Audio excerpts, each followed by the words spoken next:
into a reference transcriptome or genome assembly to decouple their true location. So now we have to mark into what?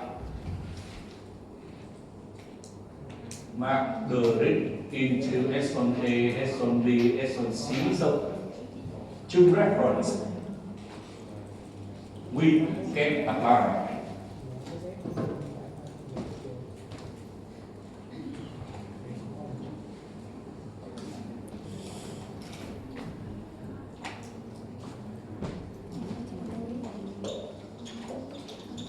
genome or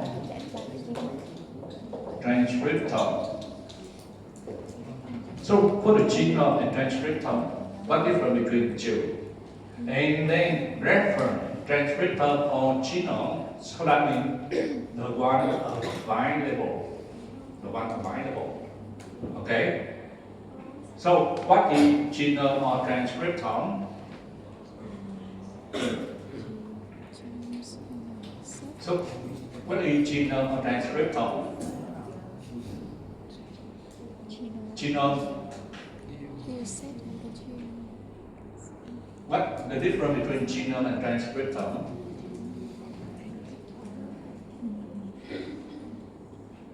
What is the difference between genome and transcriptome?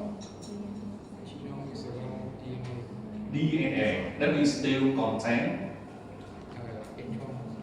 intron or non-coding sequence. Okay? Non-coding sequence. For transcriptome contain coding sequence only. Okay?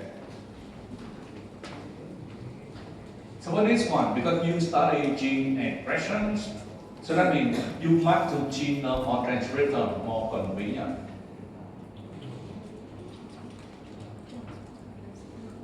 Transcriptome more convenient. Because this one coding region only, coding sequence only. In case you don't have genome or transcriptome available, how you map? Assembly, that's right. You have to construct assembly. Assembly actually genome or transcriptome. You construct assembly. If you don't have transcriptome or genome available, you have to construct assembly. Okay, so that's why you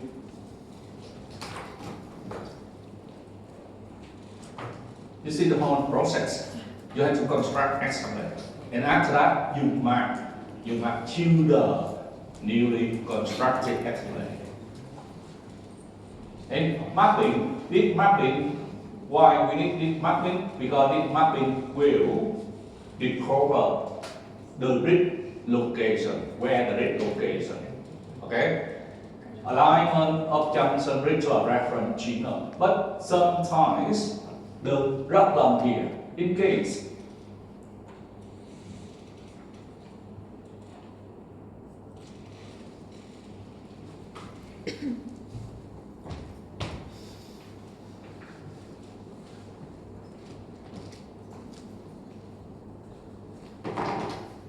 because gene expression, that means mRNA. And mRNA contains exon only. Okay? And read come from between exon A and exon B. Okay? And now the program will map back, and the program map back to exon A or exon B. That's the problem. Alignment of junction read here. In case the read frequency to exon, it mapped to the genome. The second one, because read, that's the short read, and then program may map to exon A or exon B or the other regions. Because short read can allow mark and that means align, and then any location match with that we mark many locations. That's the second problem. Polymorphism. Sequence read align to multiple locations of the genome. In this case, we call multi-grid. Multi-grid. The first step, and you problem with the mapping step. Map to the junction and map to many locations. We call multi-grid. For the multi-grid, because later, after mapping, we move to counting step. And in case some program, when grid map to many locations, program remove it. Okay? If remove it, will reduce number in the counting step.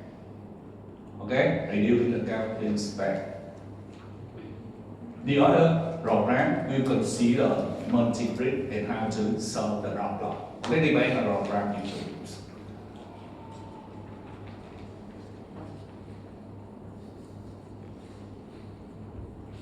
Just show you.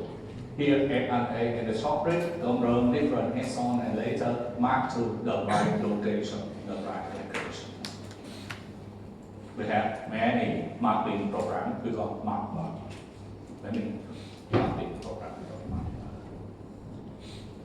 And when finished grid mapping, move to grid counting. For the grid counting, we consider some concept here, sequencing depth or library size, gene length and gene count. Here, gene length, gene 1, and then many read map to gene 1. The program will count it. Number of read map to that gene length, number of base, how to measure the length, number of base. Sequencing that the total number of read map to the genome. Okay, here the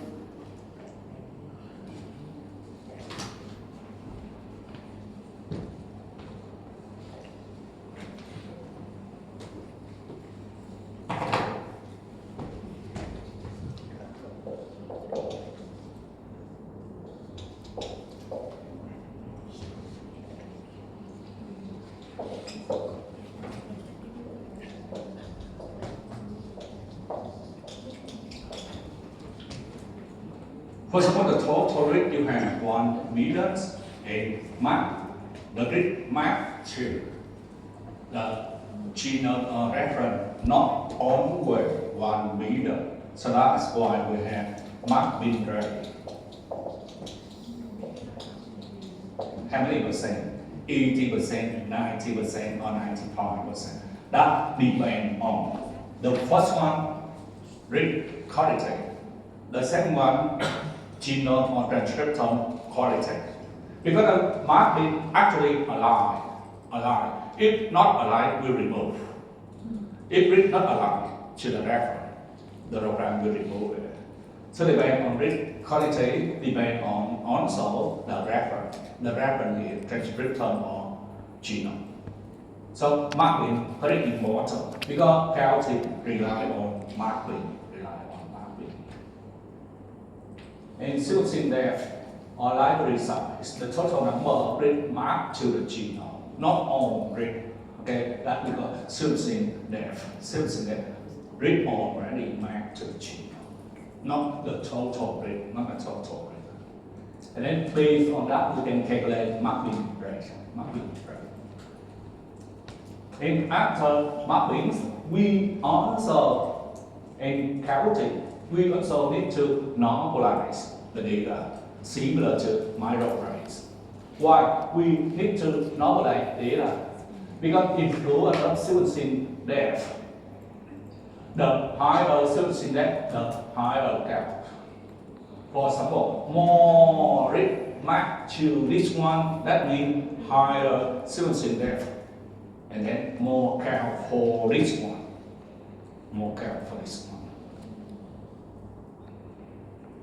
Depend on gene length, count proportional to the transcript length times the mRNA expression levels. For example, for gene 2 shorter than gene 1, and then more read will map to gene 1. Okay, because read very short, just based on alignment. Based on alignment and mark to the reference. And the short read can mark to the long sequence more than the short sequence. The short here, gene 1, longer, gene 2. More read will mark to gene 1 compared with gene 2. Difference on the count distribution among sample. Another one, because you will analyze many samples within the same experiment, and then each sample will generate number of rate not the same. Okay, not the same. So also normalize for rate distribution between sample even within experiment. So that's why we need to normalize. Difference on the count distribution among sample. That's the reason we need to normalize. And the option to normalize should be reverse corrected in order to minimize the bias. Statistical model should take them into account. Not only program, we have a program can normalize. And some example about normalization. The first parameter we call RPKM. RPKM that means rate per kilobase millions. We cannot base on the raw count. We have to normalize. And when normalize, we got RPKM. Count the total rate in the sample and divide that number by million. So that's why you have per million here. The first ones normalize with million. And this one's normalized for sequencing depth. Because more rate will have more count. So that's why you have to normalize it. And normalize by divide 1 million first. So that's why you have rate per million. Just normalize for the sequencing depth. Now we need to normalize for gene length. So that's why the second one's the length of the gene in kilobase. So that means you have to divide one more times. Kilobase. That per kilobase million. That's how to normalize. The first one normalize for sequencing depth. The second one normalize for the gene length. That rate per kilobase per million RPKM. And this parameter true for the case single and RNA sequencing only. For Illumina single and or paired and Illumina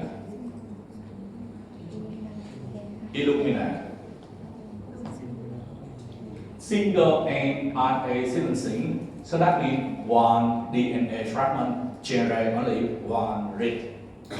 Illumina one DNA generate how many read? 2 reads become paired and sequence both direction. And cannot apply this parameter. We have the other fragment per kilobase million. Okay, because the paired, otherwise you double count. In case paired and one RNA generate 2 read, you cannot apply this one. You apply this one with the sequencing technique, generate only 1 read, one DNA generate 1 read. And then one example how to calculate RPKM. Number of reads of the region divide total rate divide million here. The first one normalize for sequencing depth. Region length divide 1000, that normalize for the gene length. Okay, calculate APKM. And look at the table. The table here show you number of count for the kidney, number of liver. And you look at this one, you can look the gene in the liver at red color here. not yet. Here, just a count only. You have to calculate RPKM and you apply this. The sequencing depth for kidney, for the liver, and then the length, the kidney. You calculate the kidney RPKM 44.48 and the liver 59.48. And based on this parameter, you have conclusion. Gene expression in the liver higher than kidney. Okay, look at this one. One question for final exam. And also you explain gene expression higher or lower. And you base on RPKM. You don't base on raw count. Remember that.